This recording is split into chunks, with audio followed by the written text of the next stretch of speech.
पुण्यातील पौड कोर्टामध्ये मनोरमा खेडकर यांची पोलीस कोठडी 2 दिवसांनी वाढवण्यात आलेली आहे। त्या संदर्भात वकील बोलतायत, थेट जाऊया। वरतीच आज बराच वेळ आर्ग्यू झाला, त्याच्यानंतर पीपीनी पण टाइम घेतला अर्धा तास, परत त्याच्यानंतर परत आर्ग्युमेंट झालं, पण कोर्ट कन्क्लुजनवर ते आलं प्रायमा फेसी जे असेल ते प्रोसिडिंग प्रमाणे होऊन त्यांना 2 दिवसाची पोलीस कस्टडी एक्सटेंड केली।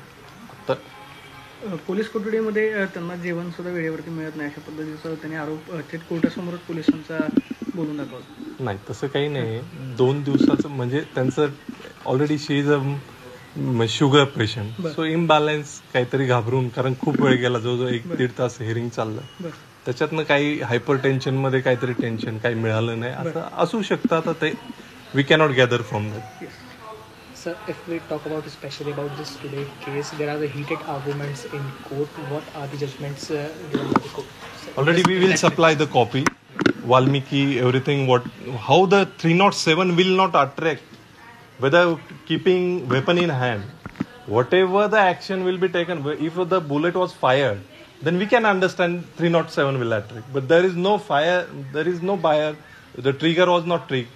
So there is no 307. This was the argument line. We will supply the judgment, whatever we quoted in the argument. There is no issue. But after your argument, what judge said on this 307? Because already at the time of remand, he had taken that 307. How this already in remand, everything has been described. The observations are taken how 307 is happening. After 13 months, something is put forth by the complainant. Yes. It can't be gathered very easily.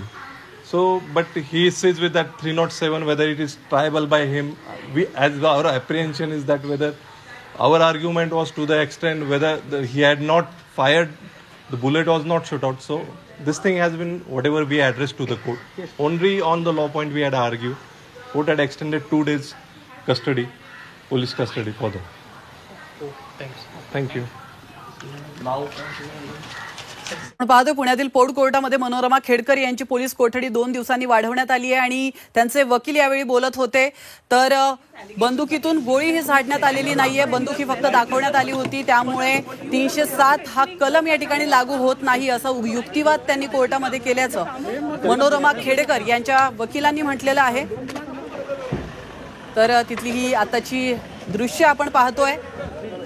तर या प्रकरणामध्ये जीवे मारण्याचा प्रयत्न केल्याचं कलम 307 लागू होत नाही, ते कलम काढून टाकावं, उर्वरित कलमे जामीन पात्र आहेत, त्यामुळे पोलीस कोठडी वाढवण्यात येऊ नये अशी बाजू मनोरमा खेडकर यांच्या वकिलांनी मांडली आहे। कोर्टातला युक्तिवाद संपला असून थोड्याच वेळामध्ये कोर्ट निर्णय देखील देणार आहे। शेतकऱ्याला बंदूक दाखवत धमकावल्या प्रकरणी मनोरमा खेडकर यांना 2 दिवसांची पोलीस कोठडी सुनावण्यात आली होती आणि त्याची मुदत आज संपते।